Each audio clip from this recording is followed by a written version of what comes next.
Welcome to the Small Steps, Big Wins podcast. I'm dedicated to helping you take control of your life. Together, we'll explore practical tips, expert advice, and inspiring stories to help you overcome obstacles and achieve your goals.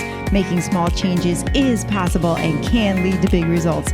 Are you ready? Let's go do this. Hey, Matt, thanks for taking time out of your extremely busy day to join me. I am so excited I am about getting a excited chance too. to talk with You make you. other people Yeah. excited, Sue. That's why I'm excited. Your excitement is contagious. So Well, I that's am the point, excited isn't as it? well. Yeah.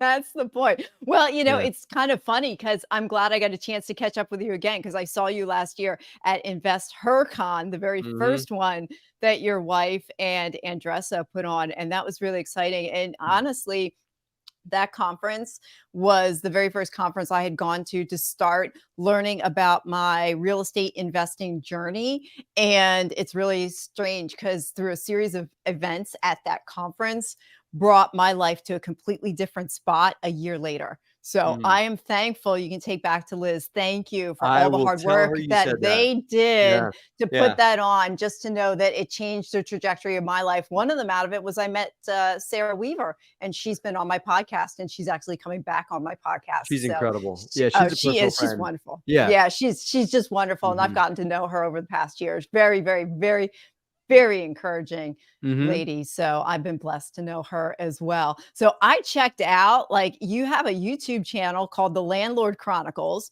Yeah. and I was checking that out on YouTube, and I'm like, dude, that's like a master class on real estate. Like, Thank you you. just Yeah, go I there. know. It's Well, just there's just yeah. Thank you. It only took me 9 years to build, but It yeah. shows, like, it Yeah. shows that, and, I'm glad you mentioned that because I think in this day and age, a lot of us feel like things should hockey stick overnight, and there's a great quote out there that goes, "It takes 10 years to be an overnight success." Yeah, yeah. And right Yeah. there, Well, I've been in this that's for almost 20 years now, so maybe I mhm, doubled up, you know? yeah. Yeah. Maybe became an Well, you overnight success twice, I don't know. yeah, right. Well, Um, you have a lot of things on your plate. You got a podcast, you run DeRosa Group, you mhm. got the YouTube going on. I'm assuming you raise capital. You're a husband, Do. you're a father, you've written some books. I have. Like, you run an empire. So what's the secret sauce behind all of that? I just sleep on Thursday. No, I just have great people, you know? It has to do with being the visionary of what it is you're building, right? Everything you listed, very few of those things I did by myself, aside from writing my book, right? Like that, I mean, like I'm very proud to say Raising Private Capital is not a ghostwritten book. Surely we had an editor to make sure I spelled all my words right and stuff like that. But other than that, that's one of the few things I did by myself. My YouTube channel, our podcast, our capital raising, my parenting, all of it, I get help from those that are better at it than me, right? And so I just try not to do. I mean, being a parent, I mean, it's a joy in some ways. It's kind of like the hardest job you'll ever love, I guess. We don't use like nannies or au pairs or whatever. Just Liz and I kind of co-parent. We have a term called POD, right? Parent on duty, right? I And love it. so, yeah, How old are your kids then, just 9 to and give some 6, context? 9 Okay, and 9 6. and 6. Oh, Yeah, they're in okay. the throes Yeah. of it, man. I mean, Oh, they're okay. right I'm on the there. back end. I'm totally on the back end. My kids are I'm all in their looking forward to 20s. those days too in some ways, but I Yeah. also really want to enjoy the 9 and 6 when they still think that I'm cool and they still like me and all that kind of thing, you know, Yeah, but, yeah. They think you're yeah, cool when they're in their teens too. You would be maybe, surprised. but it's all good. That's the bottom line is I'm able to get a lot done is because I've been able to lead good people, and I've got a broad enough vision of what I want to build and what I want to create that enables good people to follow along with me and help me build it too. Mhm. Yeah, that's key. I mean, I think that's the one component that people miss is that they look at people like, they look at people like you, or they look at very successful people and they say to themselves, wow, that they did that. And I Mhm. can't do that. That person did that. And Yeah, yeah. they forget that there's a whole team, especially in real estate. Real estate is definitely a team sport. It is Yes, not a it is. solo sport. And you mentioned that you've been doing this for 20 years. And I know you started with a duplex way back in the day, a Yeah. 30,000 private loan, $30,000 private loan. And then, looking back, what inspired you to take that initial step, and what has surprised you the most about where you are today? Mm, a lot of things surprised me. I mean, like there's a big gap between where I was back then and where I am now. So it's actually hard to relate to in some ways. But I didn't know where it was going to take me then. I didn't. I just knew it was different. I knew it was something that I wanted. I knew that. Um, and back then, my girlfriend and now wife was pushing me a little bit in that direction because that's where she knew that we could grow, and she saw great things there. So I was kind of following her a lot in that in the very, very early times. But I started to see some successes from it. It created an early success for me in that I rented out a couple of bedrooms in the house I lived in.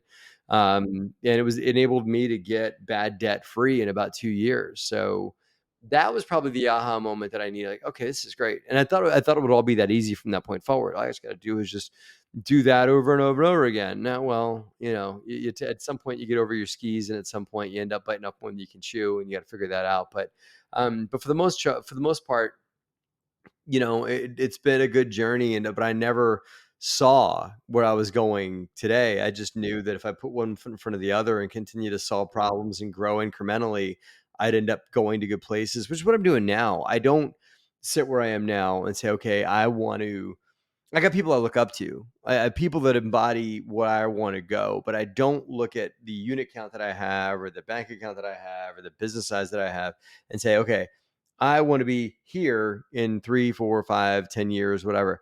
I just know that I got to do the next right thing, the next right steps. I got to just keep building and growing and expanding and thinking the trajectory it's going to take me, the general direction that I want to go with it. And I just got to have faith that it'll carry me there, you know?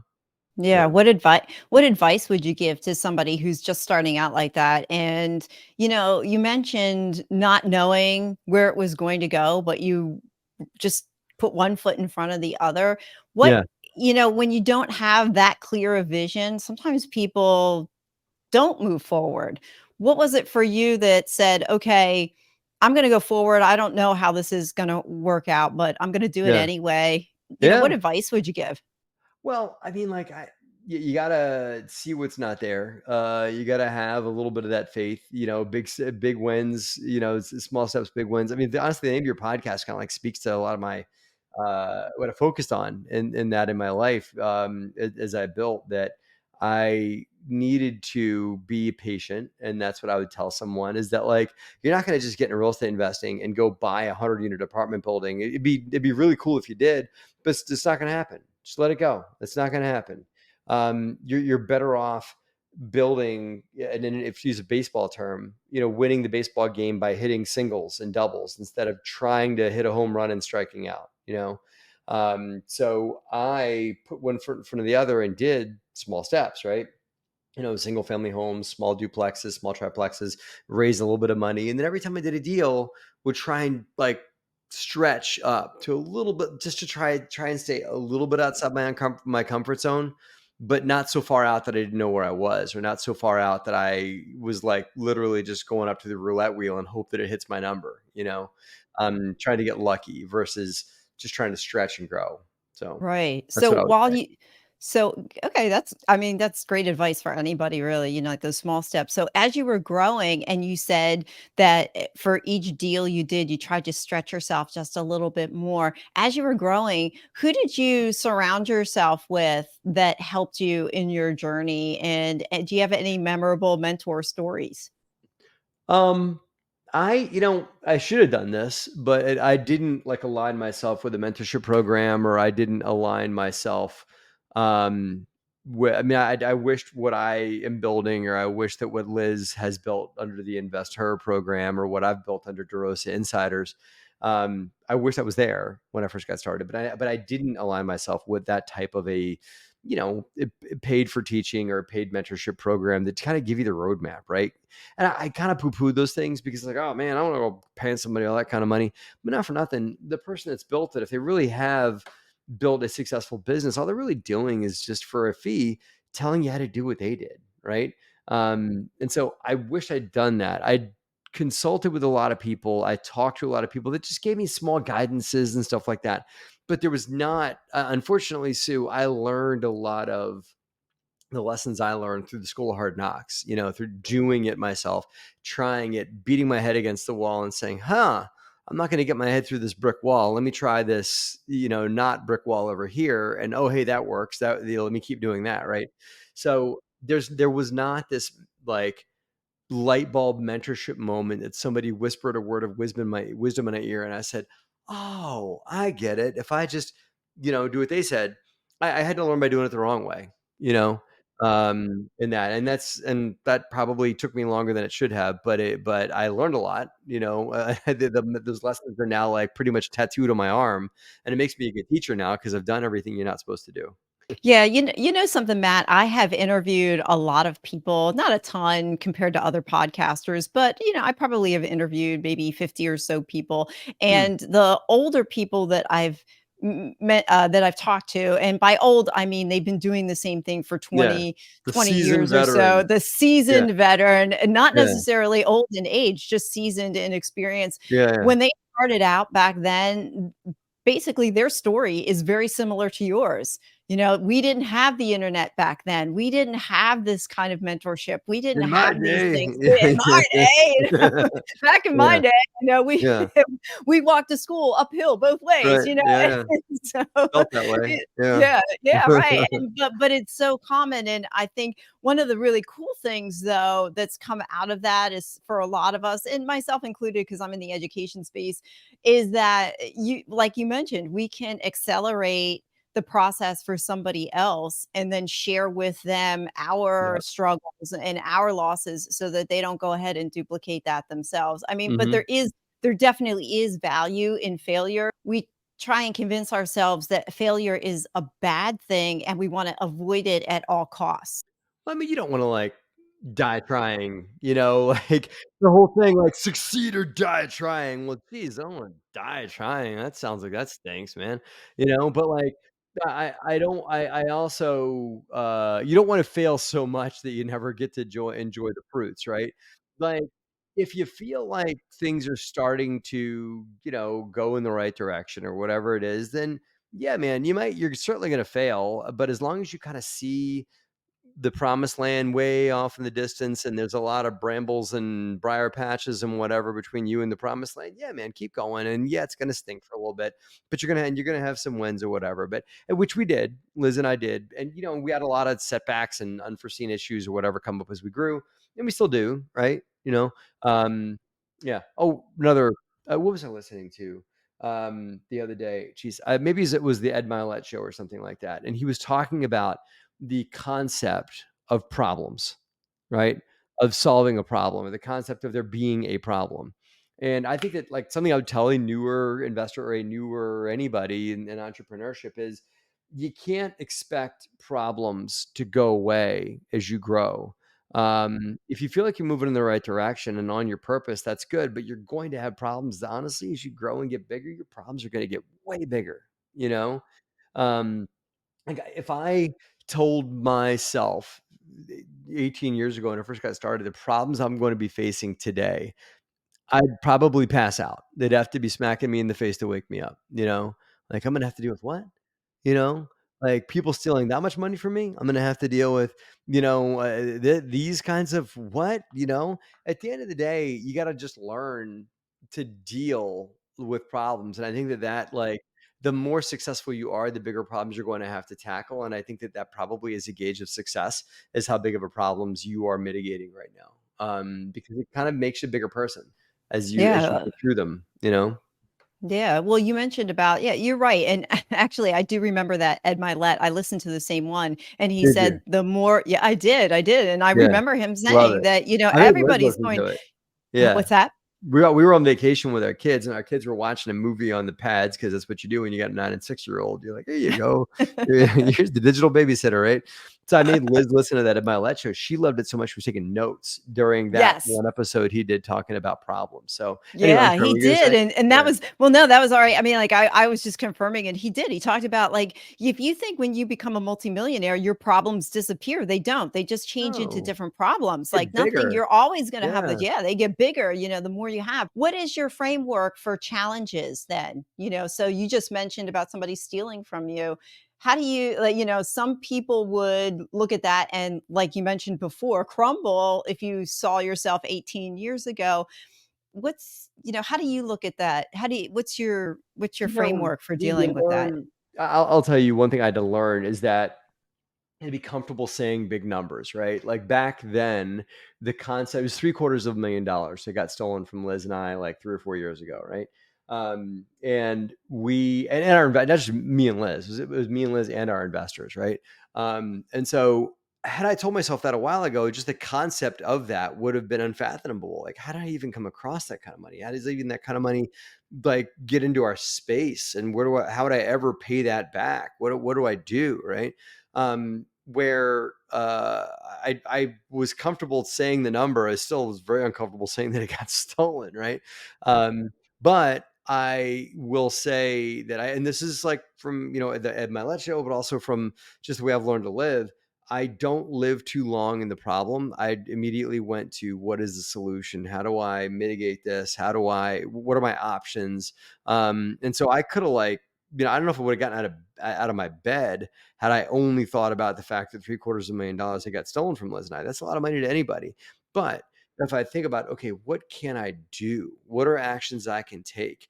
What are massive actions that I can put towards, getting around this thing? And we were able to solve it. We got it back. How Mm, about that? It took years, but we got it awesome. back. Yeah. Yeah, yeah. So, And I bet there was a learning experience along the way whew, too. you You want know, to talk about so that? so so many Yeah. different ways. I mean, I have a friend that says there are opportunities in problems. So every Yeah. time I get a problem that comes my way, I'm like, that's exactly what you did. You found I could write an another book, opportunity. Sue, a Really. second book that's just called "Things I Learned from Losing $750,000." Dude, That that sounds like a podcast. Why don't a you just book come by on back itself. on the podcast and, we'll just do the podcast. I had a friend of mine used to run a show called How to Lose Money in Real Estate, and it was literally just about Wow. like just battle stories of like just the way real estate can kick your teeth in, and that in this business. So, Well, and that the leads things me I to learned, yeah. and that really leads to a cool question then. What's one thing you thought would be hard about real estate and wasn't? And what's something that you thought would be easy but wound up being really hard? Well, and this comes from the guy that wrote the book about raising capital. When the world got to know me as a source of real estate investments for capital, raising money for real estate has become very easy. And because I got a good team, but we've got a really good flow of people that come to us because they want to passively invest. So that has gotten much easier and is much easier than I thought it was going to be. Um, what is harder than I thought it was going to be is building and scaling into new places. It's not like if we were in a different business, let's say I had a storefront that sold widgets, and I decide, you know what I'm going to do? I'm going to start selling wadgets, this new thing that I just thought of that complements the widget. It's kind of different, not the same, a little different thing. And I'm also going to put like knickknacks on this other shelf over here, and I'm going to introduce new products and just roll the stuff out. Like introducing new ventures and new product lines, and I have found in business to be more difficult than I thought it was going to be.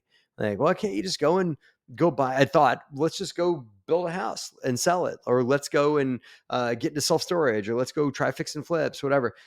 Yeah, man, these are, and maybe just real estate or whatever, but new ventures in real estate, whatever they may be, can be extremely difficult. And that's why the lesson there that I learned is get really good at one thing and become like an expert at like one lane of traffic in real estate and become unstoppable in that, whichever one you like. Doesn't matter which one you pick because they're all good. They all can make you money. It's not like one's going to lose you millions and one's going to make you lots of money. You just got to know the tactics, right?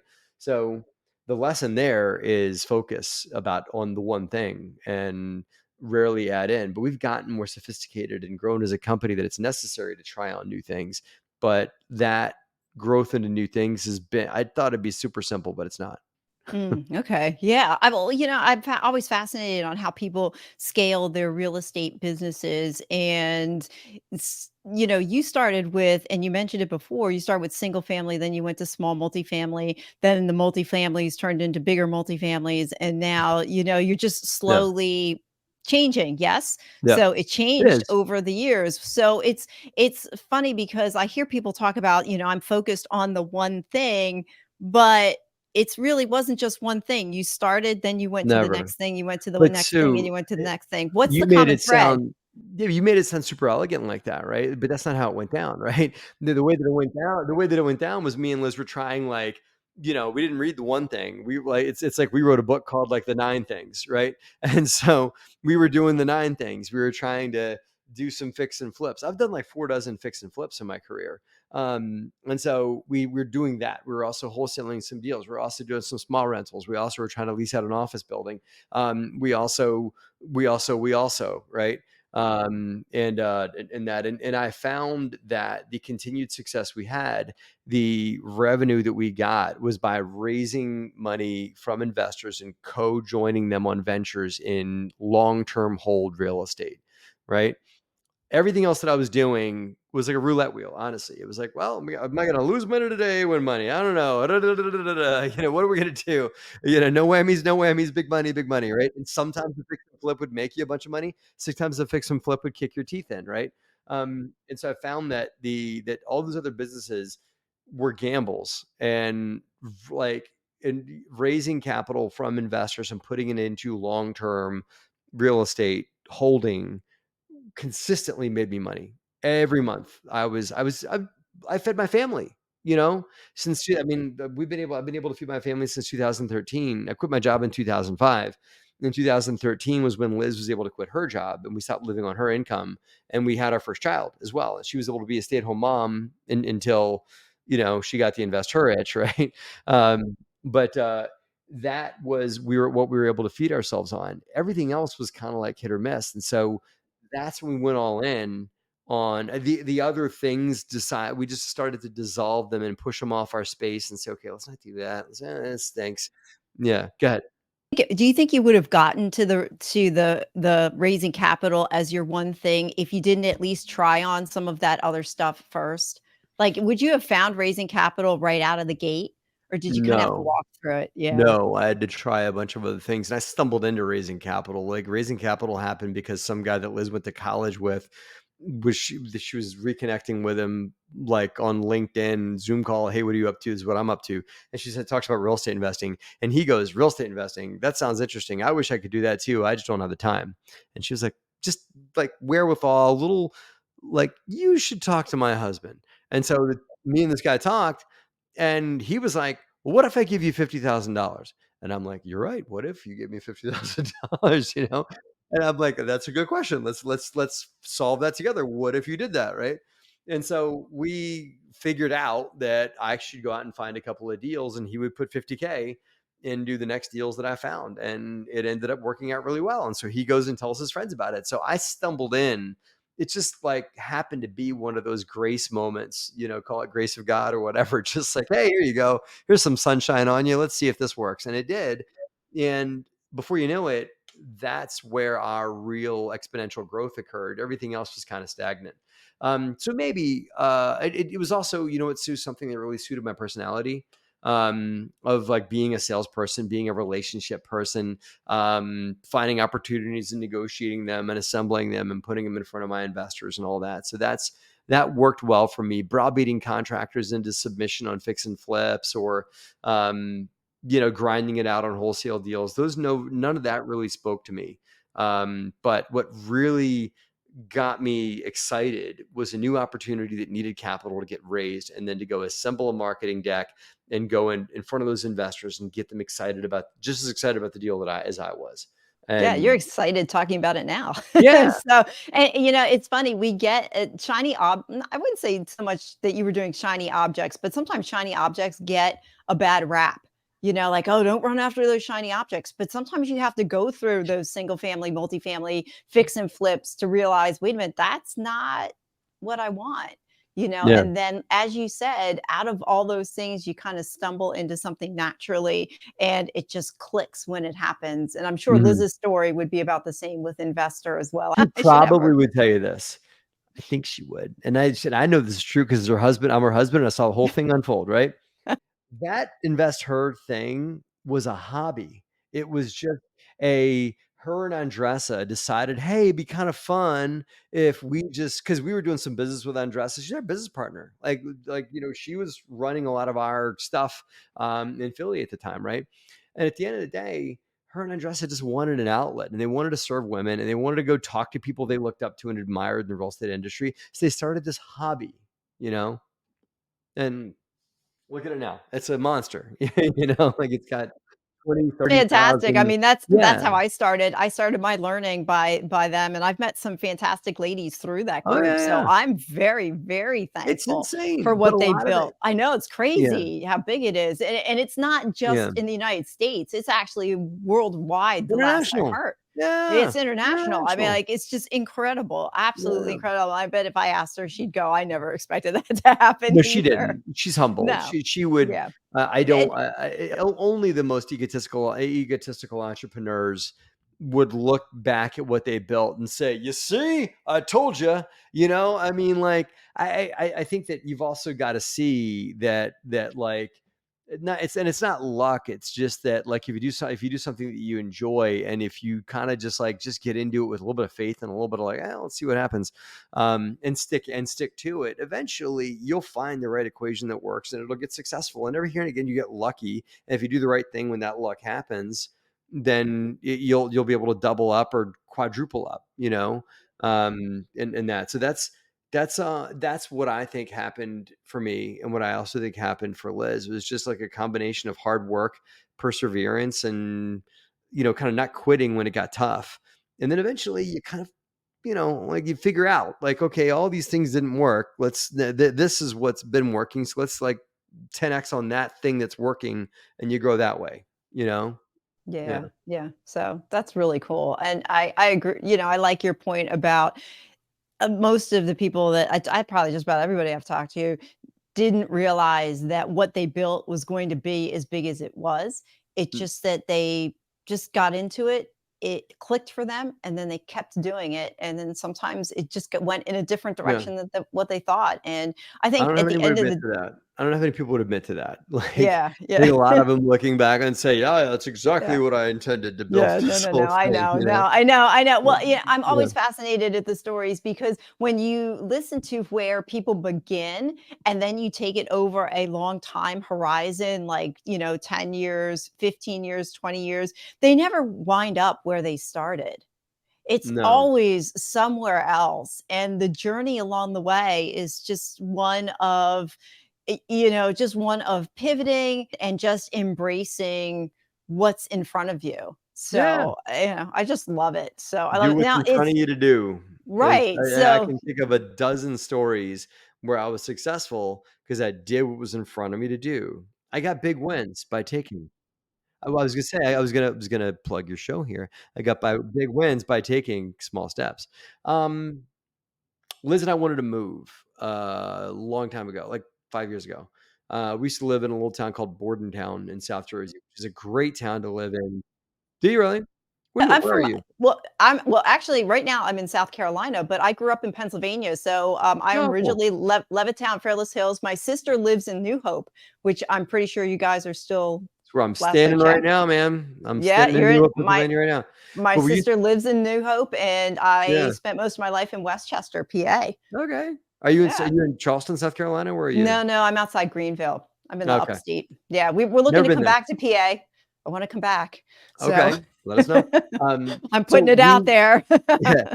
We lived in, South Jersey in Bordentown, which is a great don't get me wrong, Bordentown's a great town. But we didn't have kids, and we would loved about it. You could, like, pop out your front door, and you got a bunch of restaurants and bars and coffee shops and a bike trail and, all that right at your front door. And it's also right on the highway, so it's super easy to get wherever you want to get from Bordentown. Like, just the accessibility to anything is right there. It's like literally on the Jersey Turnpike. I could answer the what exit question like 7, right? It's right there. It's on 295, everything. So it's great. The problem with Bordentown is it's not a good place to raise kids. Just like a lot of other people that used to live in fun places like Hoboken or Lower Manhattan or whatever. Once you get kids, you're like, I guess I got to get rid of this cool house I got. And so we lived in a little townhouse in Bordentown, and we were attached to this really dilapidated, ugly house. And a townhome, you got to deal with it. You don't care. But once you get kids, you're like, man, that's a little riffraff over there. And that house became so dilapidated and like lots of riffraff in and out that it ended up becoming abandoned. But I had become friendly with the owner because I knew I'd been living there for years. And so he had ended up on bankruptcy, had a bunch of financial difficulties. And so that was a mess, but we really wanted to move. And so we wanted to get out of there. And what we could have done was like, okay, let me just like say a prayer and put a for sale sign in front of the house and hopefully somebody buys it. But who's going to buy the house with that monstrosity next door to me? Right. So what the next step to do was to have a honest, authentic conversation with the owner. And so I did. I said, "Hey, man, we got to do something with this. Like, this has been sitting here. You're not making your payments. It's really bad shape. How can I help you with this? Because you know that I'm in the business, right? So we negotiated that for me to buy it from him on a short sale, right? And so, meaning like I'll buy it for way less than what you owe on it. I bought it from him for 85K. He owed 450K on it. Right? I know. And it wasn't worth 450K. Let me put it that way. It wasn't worth that. It's just he had refied it and refied it and refied it up and done like, push the mortgage down, push the mortgage back. So he was never going to get anywhere near out from under it. Right. He needed to short sell it. And so that was what the first thing that was in front of me to do. And then the next things in front of me to do was I'll close on the house and I will fix it up. And so I found a bank that would lend to me on it. And Liz and I put some of our own capital in and stuff like that. And we found a way to fix it up. And, we were not in a we were in an okay financial picture. She had just quit her job at the time and I was just kind of getting my feet back, getting our equity business going up and running and growing faster and stuff like that. So we weren't like super flush, but we figured it out. We got to went all in on fixing up our neighbor's house, and we did. Fixed it up, got it up and running, put it on the market for sale, got a buyer, and we're able to profit significantly from that. Now I've got a beautiful fixed up house here, and I've got our house that's already in good condition. Liz and I kept it up, so we put that on the market. Didn't know we were going to go, so we started searching around, and we found New Hope and whatever. And this is a story of just getting small steps, right? That's what I do. I do this. And the next step was I got to find where we're going to go. So we start surfing around New Hope, meet some realtors and everything like that. And we'd actually done a lot of that when we were fixing the neighbor's house. We're still like, well, where are we going to go? If we, this is starting to shape up here. What should we do? So as I think about it, we had met some realtors in the New Hope area. We knew what we wanted. We also looked at Newtown. You familiar? Just all good school system areas in Pennsylvania where we wanted to go. And it was just like, just kind of follow the tea leaves, follow where you're feeling pulled. And we were starting to feel pulled towards New Hope. And this is kind of where like I kind of feel like the magnet was pulling us a little bit. And so we looked at a bunch of houses, made some offers. Couldn't afford a lot of the houses that were in these markets and stuff like that. So like, I don't know if we can do it.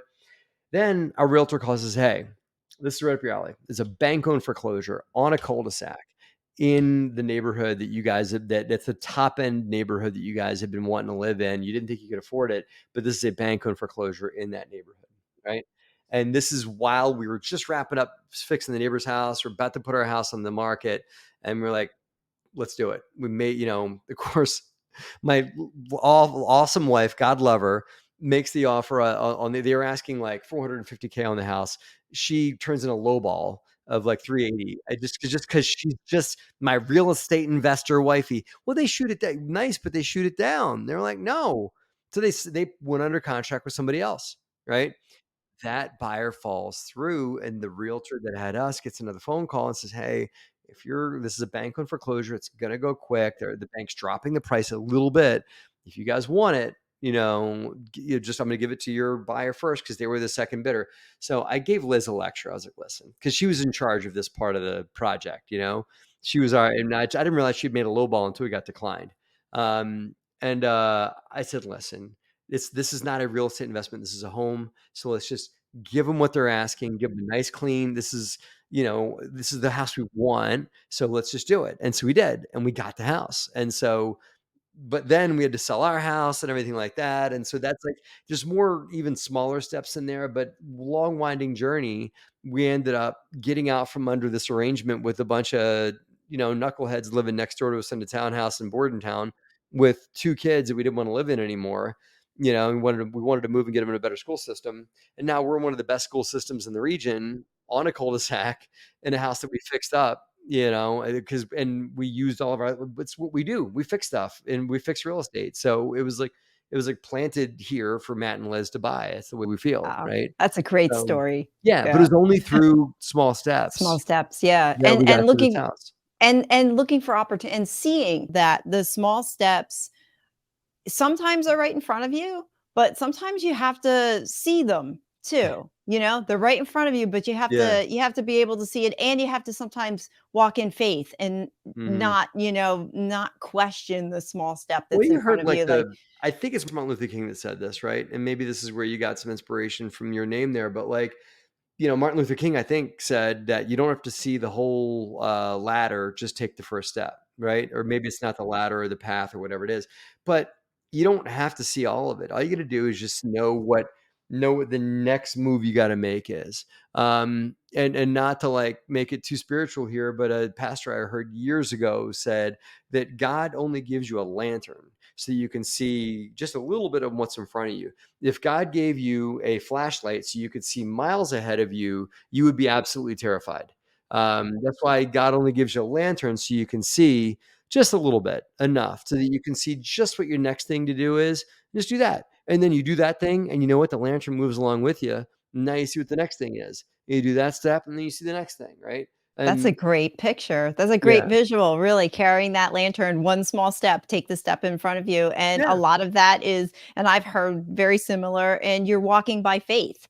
yeah, Not necessarily by sight, but you're walking by faith, yeah. which you don't have to see it all. And you actually mentioned that earlier, talking about if you had known 18 years ago all the things that you would have gone through to get to today, you would have just dropped over, or gave up or something. You wouldn't Oh, have I walked wouldn't that have. path. I You I wouldn't. would have gone and hidden under my car. I Yeah, mean, yeah, I we don't wouldn't want have. to.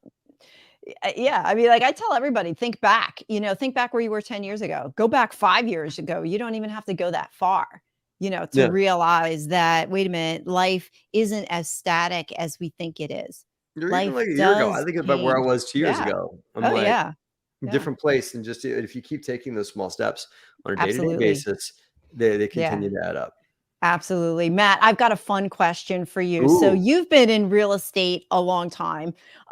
So if you could not do anything with real estate at all, like nothing, absolutely nothing, what yeah, yeah. career would you have chosen instead? Oh, it's funny. I wonder where you got this idea from. It's a great question. Captain America. That would be Captain America. I love Captain America. He's my favorite superhero 10 times over, for a lot of reasons. But that's not what you asked me. You asked me about what career would I be? Um, you know, I have tried a few different careers before I got into real estate investing, and a few that really spoke to me. I used to be a music promoter, and I wonder where my life would have gone had I gotten into music promotion. When I was in college, I was like big time. It's not I was promoting like the Dave Matthews Band or something like that, but I had a few buddies that had bands, and they couldn't put a full sentence together because most of the time they weren't sober enough to do it, right? So I would go and like, but I was like the sober friend, right? So I would go and negotiate deals for them to play in venues for them, and I would collect the money on the door. I was the one they could trust, and they knew I wouldn't steal from them and whatnot. So I would figure out those arrangements for them. We also had a few big parties and stuff like that we had lots of bands play at, and we arranged and put the whole thing together. So I did that a few times in my career, and I wonder where my life would have gone had I pursued that. But I kind of chickened out and pursued my degree, which was in real estate, which was I'm sorry, not real estate, was in engineering. So I did that for a while.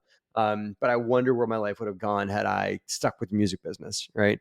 And so I think that I would have liked that.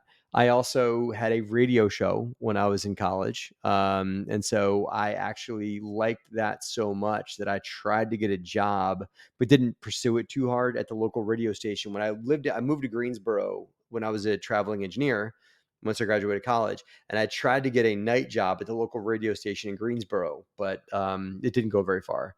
So those things. And then another thing, when I was a more successful traveling sales engineer, I also knew it wasn't speaking to me.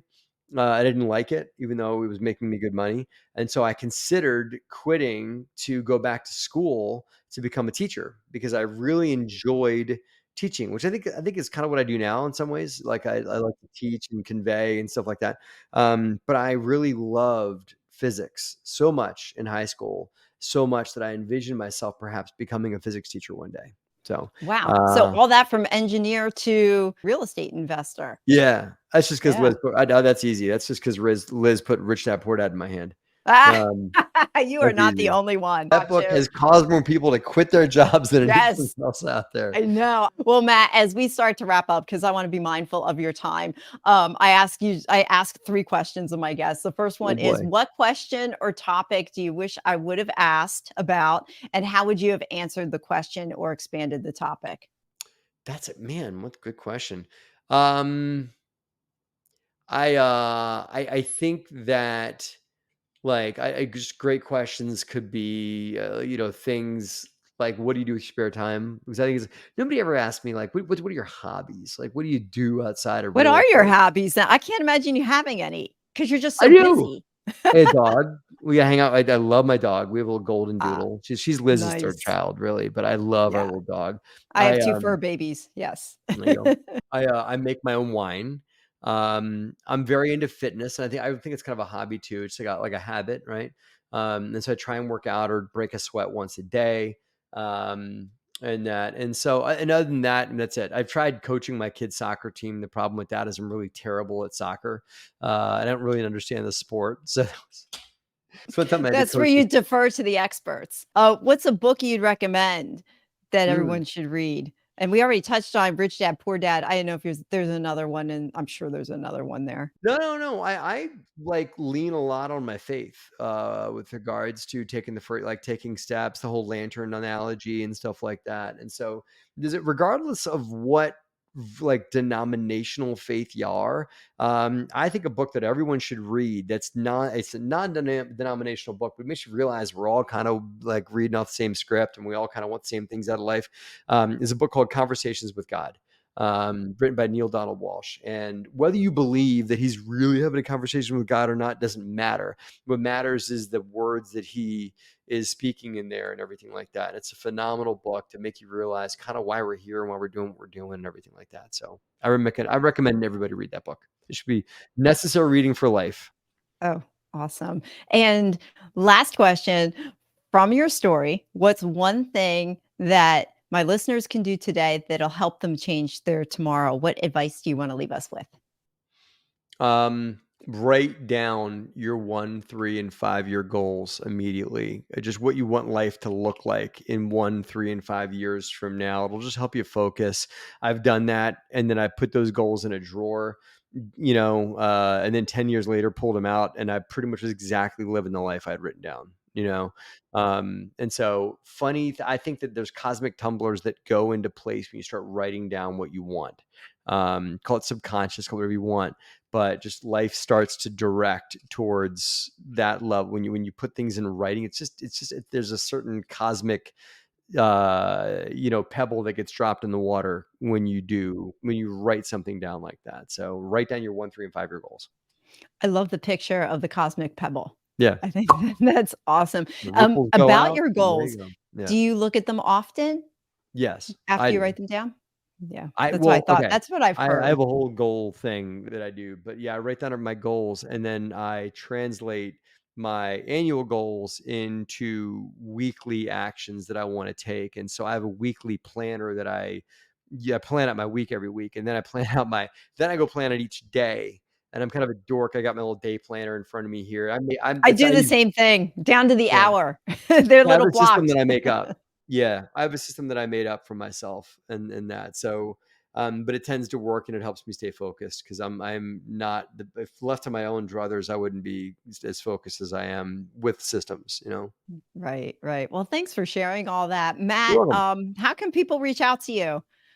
The best place to hear more about our company, the passive investing options that we give, the education options that we give is on our website. And that's DeRosa, DEROSA group.com, DeRosaGroup.com, or they can just follow me on Instagram because I constantly put a lot of my stuff out there. And that's the Matt Faircloth. Sorry, other Matt Faircloths, because I am the Matt Faircloth. That's great. Thanks. And we didn't Yeah, even get a chance to unpack, the DeRosa Group today either, and I wanted to that's go fine. there as well. So Have me on that's again, Sue. I I'll do it. am. Yeah, I'm you're just in. gonna have to book again, and then, yeah, maybe it might be fun to have Liz on at the same time. That would be We're a working fun on some podcast too. collabs and that. So if you want to Yeah, reach out to Liz about that, Liz and I are doing some things yeah, together as I husband would and love wife it. that will benefit other husband and wives, husband and wife entrepreneurs. We are very passionate about that equation of Mhm. people. So we want to do our Yeah. best to help those people out there that are in our Absolutely. I boat. mean, yeah, and then it just fits under small steps, big wins. So, Sure fair does. game. You can come and talk about whatever you guys would love to. So, Love that. me too. Me too. Matt, again, thanks so much for your time. This has been a lot of fun Thanks for and having I me. appreciate you. Thank you. Thank you for listening to another episode of the Small Steps, Big Wins podcast. I value your time with me and I seek to make every moment count. In order to make lasting change in your life, listening is usually not enough. So I want to ask you, what practical steps are you going to put into action today as a result of listening to this podcast? Remember, any step, any action, no matter how small, starts your journey to a big win. And if you're not sure where to get started, reach out to me and let's have a conversation. Until next time, love yourself, then love others. Peace.